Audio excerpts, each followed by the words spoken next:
Welcome back to the morning show here on Tobago Updates Television, and thank you so much for staying with us. We begin conversations this morning by speaking with Corporal Larry Brathwaithe and PC Maurice Goddard.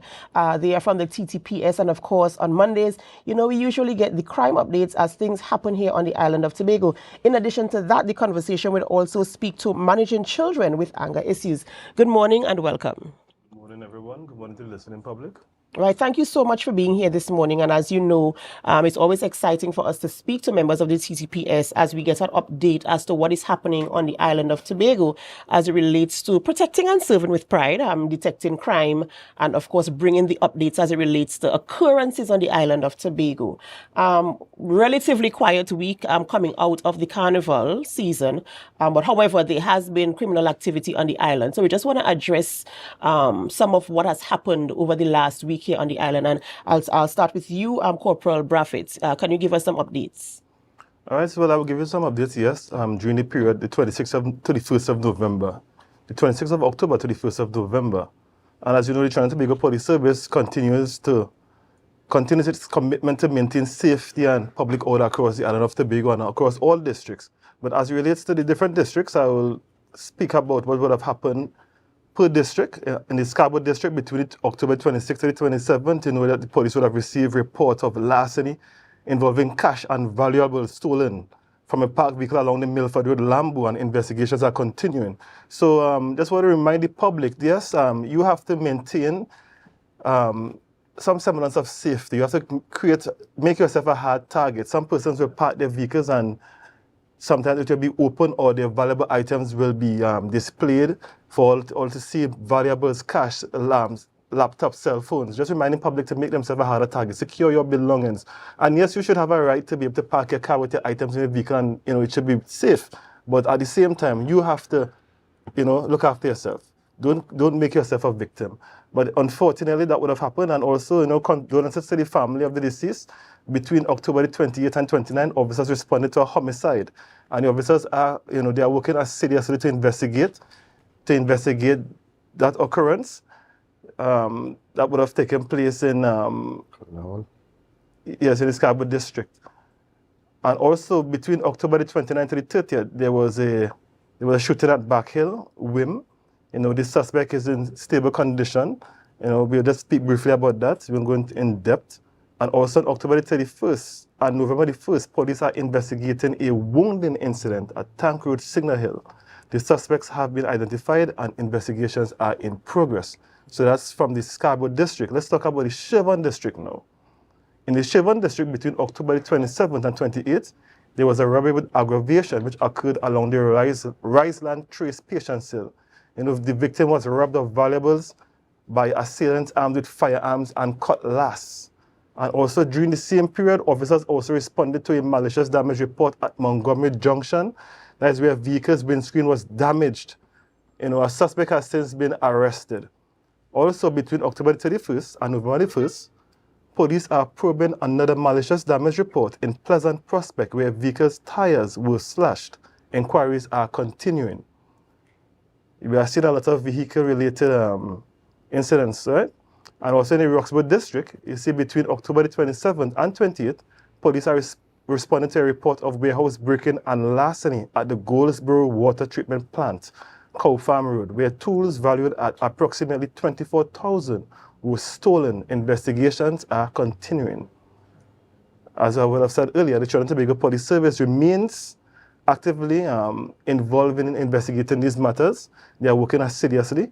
And we want to remind citizens to remain vigilant. And also to remind you all, if you see something, say something. A lot of times you may see something that is unusual. We encourage you all to share the information. And there are ways to share the information. There are ways to share the information confidentially. And those numbers are, you can call 631-HELP. You can call 800-TIPS. 631-HELP will be 631-4357. And 800-TIPS will be 800-8477. Or you could call the anti-crime hotline, which is 555. And the purpose of these numbers is so that persons can report their crimes confidentially or access emergency security services in Tobago. So once again, if you see something, say something, and let us work together to build a safer Tobago. Corporal, before we move on to the other topic, while you were presenting the report there, you mentioned about the incident in Backhill Wim. You said that the suspect is in stable condition. Is it the suspect or the victim? I just want clarification there, and just also to understand the status of the investigation. All right, but let's speak briefly about it. The individual was shot, they are in stable condition. Okay. Let's put it that way. Okay. All right. Right, so let's shift gears, and we're going to have the conversation this morning. The topic is managing children with anger issues. And we see, of course, in society where we have a lot of children who are unable to communicate their feelings and thoughts and how, in a way that is acceptable to society. So we call them anger issues. And so the T.T.P.S now has come in. I know you have community policing, you have the partnership with schools, you go into schools and, you have the conversations there. But let's get into detecting situations where children have anger issues that become unmanageable to an extent, and now parents and teachers and persons who are in authority over these children have to manage these children and help them to communicate their issues in an accurate way. So what is the relationship with the T.T.P.S and how, what are some of the ways to help manage these children or their behaviors? All right, so the relationship with the T.T.P.S is that we play a supporting roles with the school. The school already have their matrix, they have their guidance counselors, they have the social workers. And where we come in, we provide an intervention, we provide mediation, we provide advice, and we will also point the parents in direction where they should go as relates to what available services there are.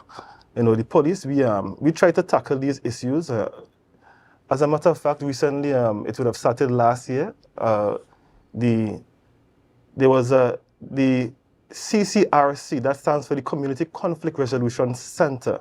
We are in partnership with them, and that is something that would have, they provide free mediation and alternative dispute resolution services to schools and parents and so on. And they would have come to Tobago, and we would have gone with them. We went to several schools across the island, and we would have played skits. We would have sensitized the students about issues as it relates to, the consequences of their violence or their actions. And we would have, provided support, and, we would have even sat into some disputes, and where the parents would be involved as well, and we would have also advised the parents. So there are a number of services available for parents and students. So we play a supportive role as it relates to those incidences.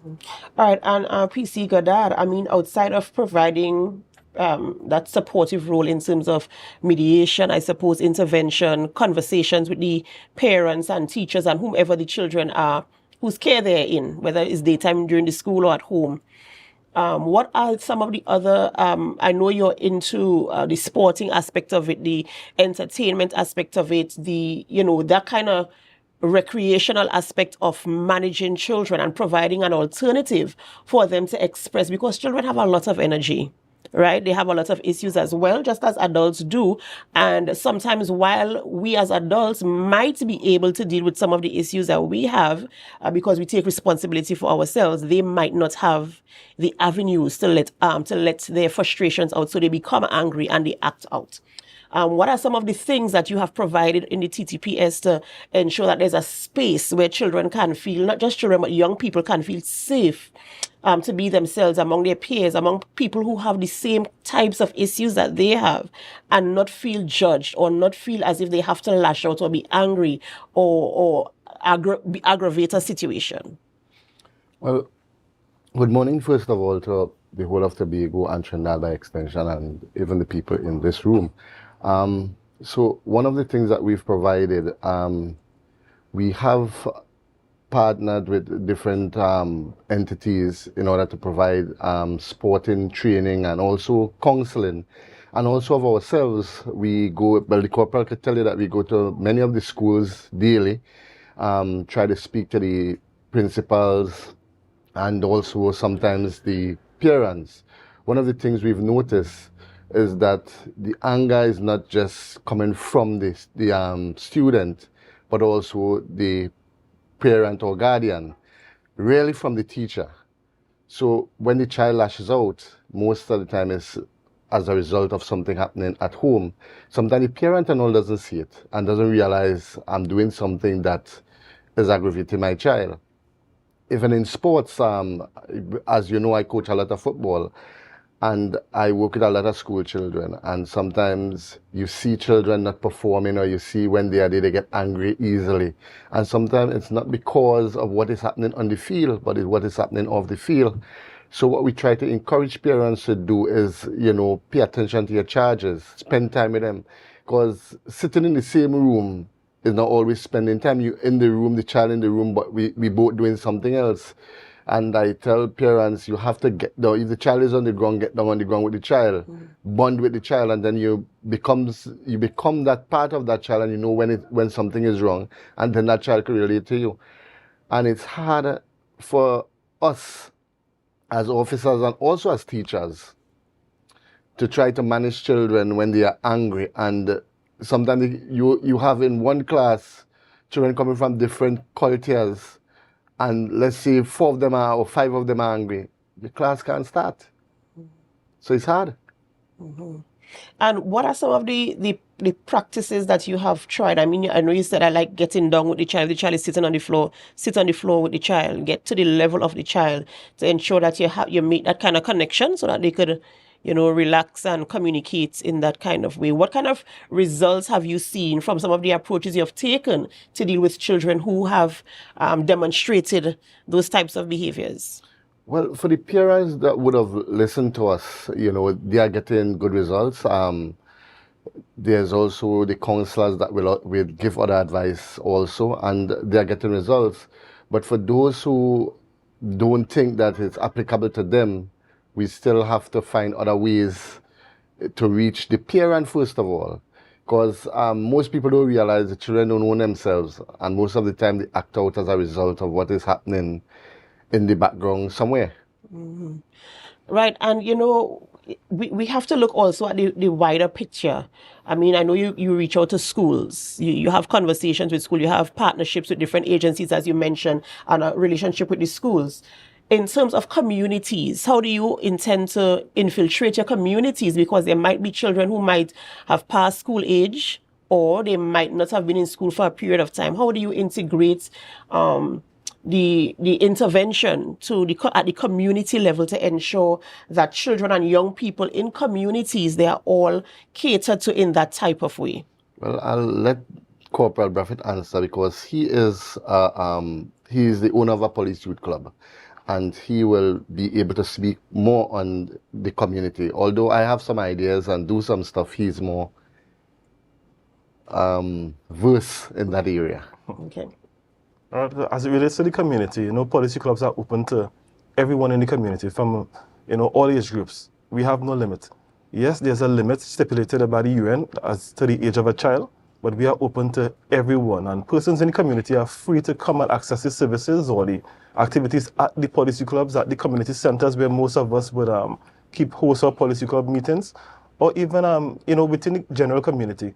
And as P.C. Goddard would have stated, we engage them through different methods, different tactics, sports, culture, education, academics, arts and crafts. That's how we engage them. So sometimes the youth just want a place to go and to be heard, a place where they could socialize and feel as though they belong, and they just want to be accepted.